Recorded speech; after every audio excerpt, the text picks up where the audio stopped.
वित्त मंत्री निर्मला सीतारमण 1 फरवरी को मोदी 3.0 का दूसरा पूर्ण बजट पेश करेंगी। ये बजट सरकार की आर्थिक नीतियों और देश की आर्थिक दिशा को काफी हद तक स्पष्ट करेगा।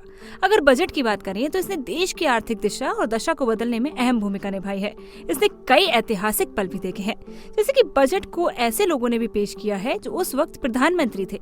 चलिए जानते हैं इन शख्सियतों के बारे में। जवाहरलाल नेहरू भारत के पहले प्रधानमंत्री थे। उन्होंने प्रधानमंत्री पद पर रहते हुए 1958 में केंद्रीय बजट पेश किया।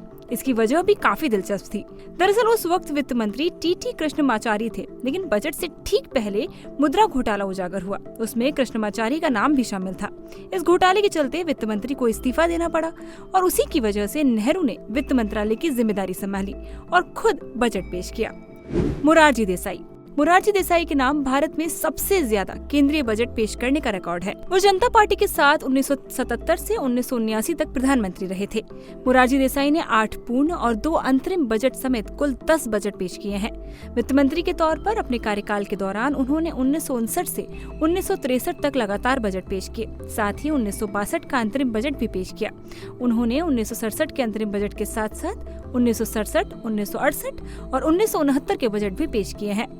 इंदिरा गांधी, भारत की पहली महिला प्रधानमंत्री इंदिरा गांधी ने भी अपने कार्यकाल के दौरान बजट पेश किया था।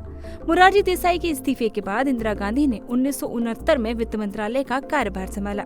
उन्होंने 1970 का केंद्रीय बजट पेश किया। 1 साल बाद उन्होंने गृह मंत्री यशवंत राव चौहान को नया वित्त मंत्री नियुक्त किया।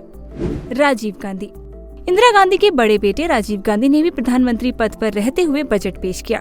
इसकी नौबत तत्कालीन वित्त मंत्री वीपी सिंह को उनके पद से हटाने के बाद आई। राजीव गांधी ने जनवरी और जुलाई 1987 के बीच कुछ समय के लिए वित्त मंत्रालय का कार्यभार संभाला था।